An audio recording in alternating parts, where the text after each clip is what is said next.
Kültürhane Kent Rasathanesi'nde bu hafta belediye otobüslerine binip havuzları, çeşmeleri, fıskiyeleri geziyoruz. Buyurun.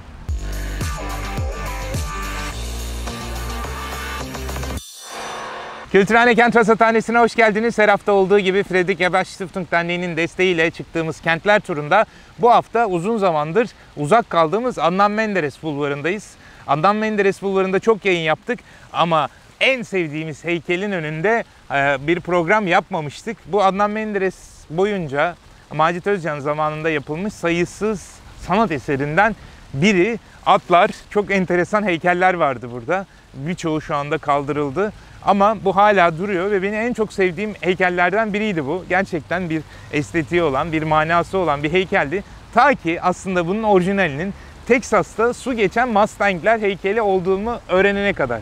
Düşünün, Teksas'a yolu düşmüş belediyeden birilerinin, muhtemelen başkanın, çok beğenmiş. Ben de bunu istiyorum demiş ve hiç telif melif hiçbir şeye gelmeden aynısını, tabii aynısını derken o kadar da aynısı değil ama gördüğünüz gibi Teksas'ta o Mustang heykelinin aynısı Mersin'de, sahilde, marinanın hemen arkasında da mevcut. Havuzu var, fıskiyesi var, atları var. Mersin'in Mustang'leriyle sizi tanıştırmak için buradan yayını yapalım istedik. Çünkü bu hafta birazcık havuzları, fıskiyeleri de konuşacağız. Ama daha önce belediye başkanlarını bir ziyaret edelim. Çünkü geçen hafta Twitter'da gözünüze çarpmıştır bir fotoğraf paylaşıldı. Ankara Büyükşehir Belediye Başkanı Mansur Yavaş'la İçişleri Bakanı Süleyman Soylu'nun bir fotoğrafı. Fotoğrafta Süleyman Soylu paçaları ıslanmış, çizmelerini giymiş. Mansur Yavaş gayet efendi bir şekilde kundurasıyla, ütülü pantolonuyla oturuyor. Vay efendim, İçişleri Bakanı paçalarını sıvamış, sele doğrudan müdahale ederken belediye başkanı makam odasında ütülü pantolonu, boyalı kundurasıyla keyif çatıyormuş gibi bir takım yorumlar yapıldı. Şimdi burada efendim İçişleri Bakanı öyle, belediye başkanı öyle değil. Ona hiç girmiyorum. Tam tersi de olabilirdi. Belediye başkanı da aynı pozu selde, ıslak pantolonu, çizmeleriyle fotoğraf verebilirdi. Yine aynı şeyi söylerdim. Çünkü belediye başkanının görevi gerçekten de sele müdahale etmek, oradaki afete doğrudan orada bulunarak müdahale etmek değil. Belediye başkanı bir kurmay bir makam, yönetim makamı. Onun görevi bütün bu çalışmaları yönetmek, oraya gidip yerinde tespit yapmak aslında çok da matah bir şey değil. Çünkü birkaç sebeple matah değil. Birincisi, belediye başkanının görevi bütün o sürecin her yerini yönetebilmesi. Dolayısıyla her yerden bilgi akışı alabilmesi gerekiyor. İkincisi, zaten biliyorsunuz bu tür mühim insanlar alana gittiklerinde müthiş bir şey yaratılıyor. Olağanüstü bir hal yaratılıyor. Korumalar, onun bütün mahiyeti, basın mensupları ve aslında orada müdahale etmeye çalışan ekiplerin işini zorlaştırıyor. Bunu 99 depreminde çok yaşamıştık. Gerçekten oraya bir milletvekili, bakan, cumhurbaşkanı geldiğinde bütün arama kurtarma faaliyetleri askıya alınıyordu. Çünkü işte büyük bir olay oluyordu o mühim şahsın alana ziyareti. O yüzden de belediye başkanlarının böyle işte kasa indirirken, çim biçerken, inşaat yaparken, bu tür yerlerde müdahale ederken görmek aslında onların işi değil gibi geliyor bana. Burada da paçalarını ıslanmamış olmasının çok büyük bir sorun olmadığını, aslında olması gerekenin tam da bir yöneticinin böyle bir gerçekten bu işin doğrudan icraatını yapan değil, bütün bu icraatları yöneten bir aktör olması gerektiğini hatırlayalım. Olaya geri dönelim. Bu neydi, bu ıslak pantolonun gündem olmasının sebebi? Çünkü işte iklim krizinin farklı her gün başka bir örneğini yaşıyoruz. Ankara'da da geçen hafta inanılmaz seller oldu. Çok kısa süren yağışlarla bir anda kent felç oldu. 4 kişi hayatını kaybetti bu felçte. Elektriğe kapılarak, suya kapılarak, boğularak ölenler oldu.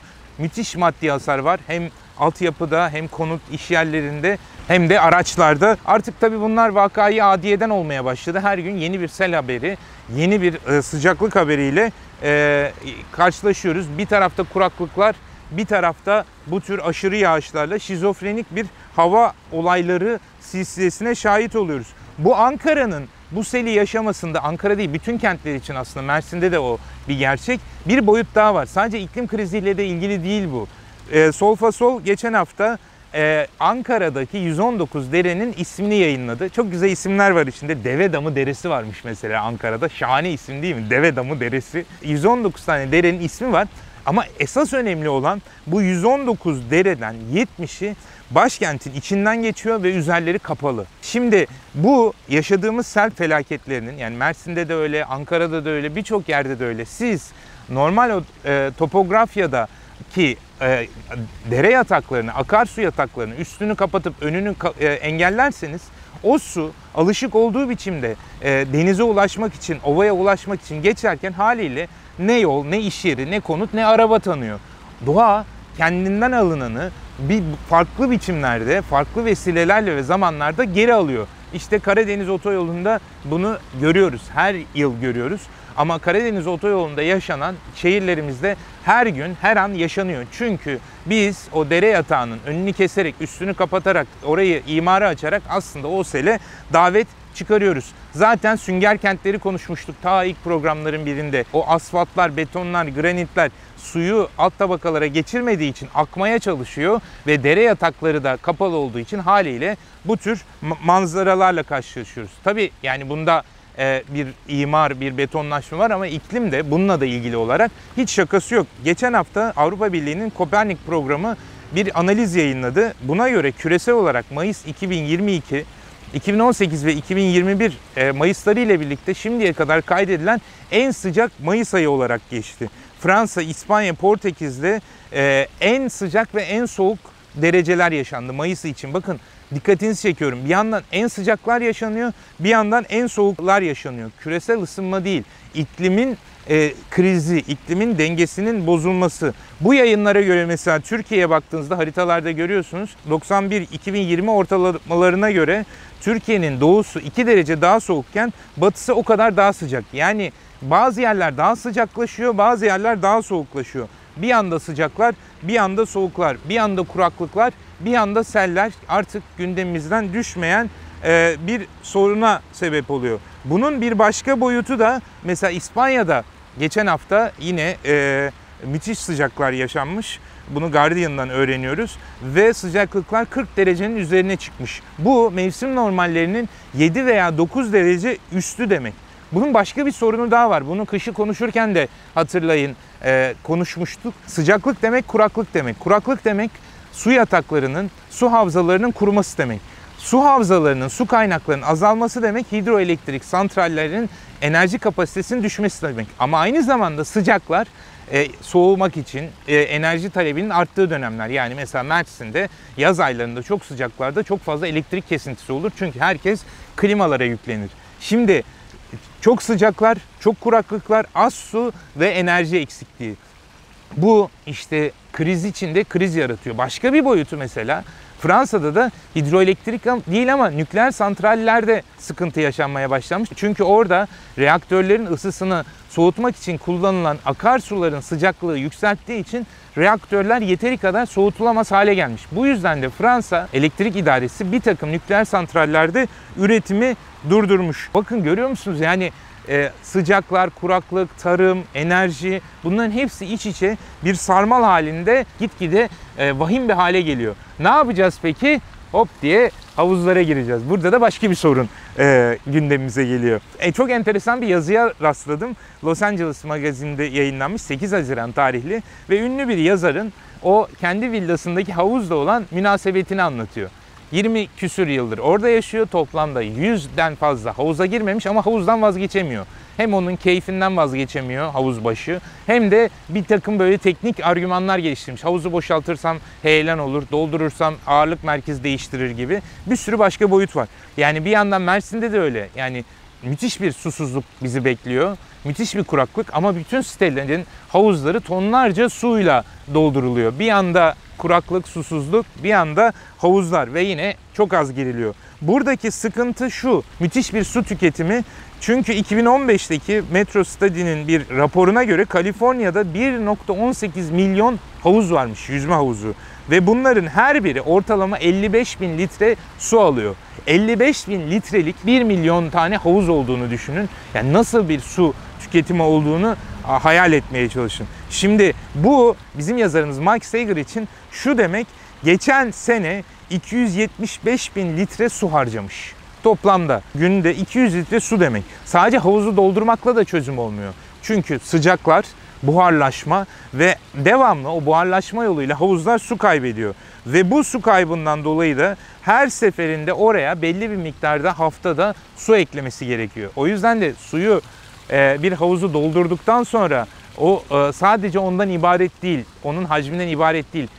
Buharlaşan su sebebiyle her zaman takviye edilmesi gerekiyor. Bunun bir çaresi, yani bu buharlaşma yazının esas önermesi o. Bu buharlaşma nasıl engel olunabilir diye. Bu kaynakların, özellikle endüstriyel veya enerji kaynakları bakımından su kaynaklarının üstünün kapanması düşünülmeye başlamış. Bunun için böyle yüzen toplar kullanılıyormuş. Böylece o yüzen toplar güneşi yansıttığı için ve buharlaşmayı engellediği için de bu tür bir su kaybını engelliyormuş. Kendisi çok mücadele vermiş çünkü şahıslara satılmıyormuş bu, ama eninde sonunda başarmış ve şu anda havuzundaki su tüketiminin %24 azaltıldığını yazıyor. O yüzden de hani evet, bu havuzlardan vazgeçemiyoruz. İlla işte çocuklarımız, biz onlar da çimmeye, serinlemeye seviyoruz ama en azından bu buharlaşmaya yönelik böyle bir tekniğin olduğunu da not etmiş olalım. Tabii bu hani havuzlar demişken, hazır fışkiyelerin de yamacındayken şu meşhur fışkiyelere dönelim. Yeni Zelanda'ya gidelim. Çok enteresan bir habere rastladım. 30 Mayıs tarihli Guardian'da. Efendim, oradan çok tarihi meşhur bir havuzu varmış. Görüyorsunuz böyle kovalar değirmen gibi su taşıyor. Altındakine yakıyor. Rengarenk. Başta sarıymış, sonra rengarenk olmuş. Wellington'daki bu havuz 1969'da yapılmış ve ondan beridir de bir takım tartışmaların göbeğinde. Son tartışma İngiltere Yüksek Komiserinin, hani herhalde sömürge valisine tekabül ediyor bu zamanının. Onun kocası bir tweet atmış. Yani 4 yıldır Wellington'da yaşıyorum. Eğri eğri doğruya doğru söyleyelim. Bu gördüğüm en rezil fıskiye diye. Muhtemelen beyefendi Türkiye'ye pek gelmemiş. Bizim fışkiyelerimizi görmediği için Wellington'ın bu güzelim kovalı, rengarenk, eğlenceli fışkiyesine sataşmış.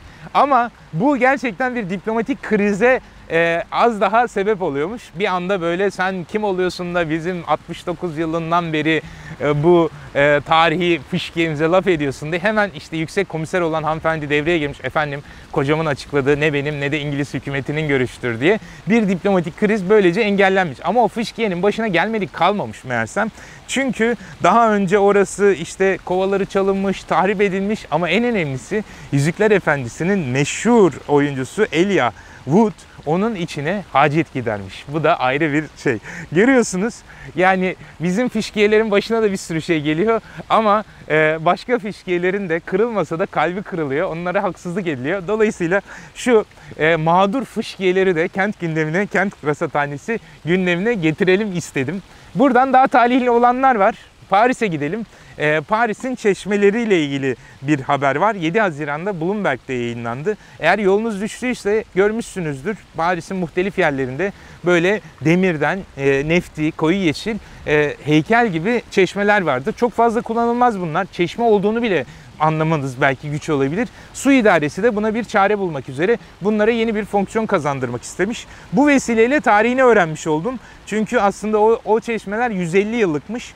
Fransa-Prusya Savaşı sırasında Paris kuşatılınca içeride çok ciddi bir işte açlık, susuzluk sorunu yaşanınca o sırada orada kalmak zorunda kalan bir İngiliz aristokratının gayrimeşru oğlu böyle bir çözüm bulmuş. İşte kendisi de sanata meraklı olduğu için böyle heykel gibi demirden çeşmeler yaptırmış ki insanlar hani ucuz, temiz, içilebilir suya ulaşsın. Ve ondan beridir de şu anda Paris'in muhtelif yerlerinde 100'den fazla böyle çeşme var. Çok fazla içilmiyor, kullanılmıyor. İşte buna yönelik olarak belediye yeni bir karar almış ve bunlara soğuk buhar püskürten bir mekanizma eklenmiş.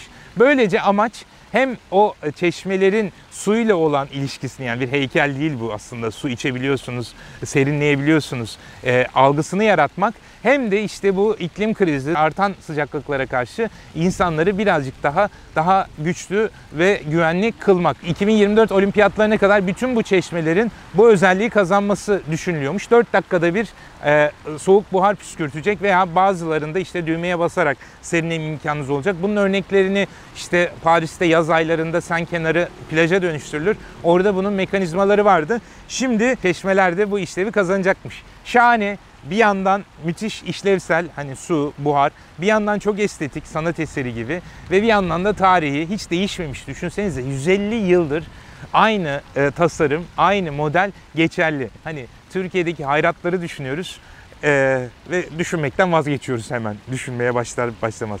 Şimdi böyle Paris'i çeşmelerle dolaştık. Bir de Denver'a gidelim. Amerika Birleşik Devletleri'nde belediye otobüsüne binip bir de Denver'ı dolaşalım. Çok ilginç bir habere rastladım. 6 Haziran'da Washington Post'ta yayınlanmış. Eli Saslow imzalı bir haber. Bizim bir hemşerimiz Suna Karabay'ın haberini yapmış. Suna Karabay çok uzun zamandır Denver'da 15 nolu hattın belediye otobüs şoförü. Onun bir gündelik hayatını hikayelendirmiş Eli Saslow ve o pandemi sonrasında Amerika'da özellikle Denver'da yaşanan bu krizin toplumsal gündelik dışa vurumlarını o kadar güzel anlatmış ki. Yani bu pandemiden sonra artan işsizlik, artan açlık, artan şiddetin o direksiyonun başında bütün şahit olduğunu, yani gelenler, parası çıkışmayanlar, uyuyakalanlar, bütün hat boyunca gidip gelerek orada günü geçirenler, saldıranlar, tükürenler, küfredenler, bunların hepsi Suna Karabay'ın o direksiyon mahallinden gördükleri. Gerçekten de Denver'da bütün bu pandemiden sonra evsizlik %50 oranında artmış. Bu suç oranları %17 artmış. Cinayetler %47 artmış. Bir takım o mülke yönelik şiddet 2'ye katlanmış.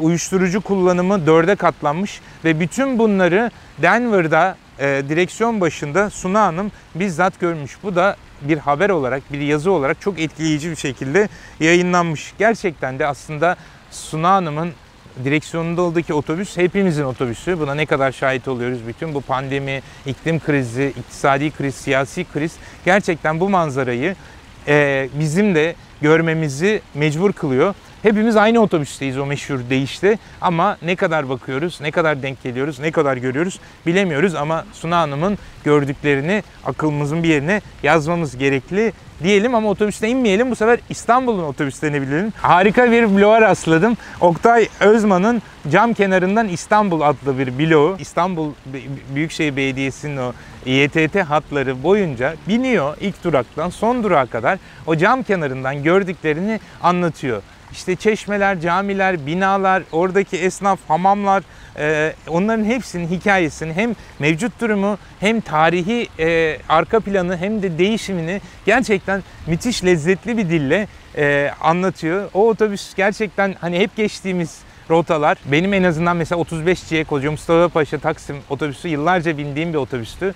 Ve o otobüsün penceresinden hem hatırladıklarım hem öğrendiğim çok şey oldu bu bloktan. Çok keyifli bir yolculuğa çıkarıyor Oktay Bey mihmandarlığıyla. Hem sizi hatıralara hem yeni bilgilere iletiyor. Tavsiye ediyorum bu bildiğiniz seferleri bir de Oktay Bey'in mihmandarlığında yapmanızı hepinize iyi yolculuklar dileyelim. Ve bu sefer bir otobüs turuyla programı bitirmiş olalım. Bu hafta kara kalemle çizilmiş gökkuşağı sevgili Yılmaz Songur da beraberdi. Tabii ki Burkay Bey kameranın arkasında, editör masasında kendisi olacak. Daha sonrasında bunun kıssasını, altyazısını, çevirisini sevgili Nilgün, Birgül, Ada hepsi kolektif bir şekilde hayata geçirecekler. Siz de düşünce, öneri, eleştiri, tavsiyeleriniz için Instagram'ım, Twitter'ım ve e-mailimle benimle iletişime geçebilirsiniz. Hepinize serin serin Haziran günleri diliyorum. Tekrar buluşuncaya kadar hoşça kalın.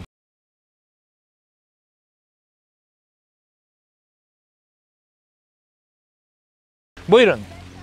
Olmadı. Olmadı. Neresi olmadı? Çok arka arkaya böyle şey gitti ya. O da böyle daha akıcı. Bir göstermek ister misin? Dolaşıyoruz buyurun. Olmadı. Hadi Yılmaz ya. Ata çıkacağım Evet. Hatta çıkacağım Atın üzerinde bir açılış.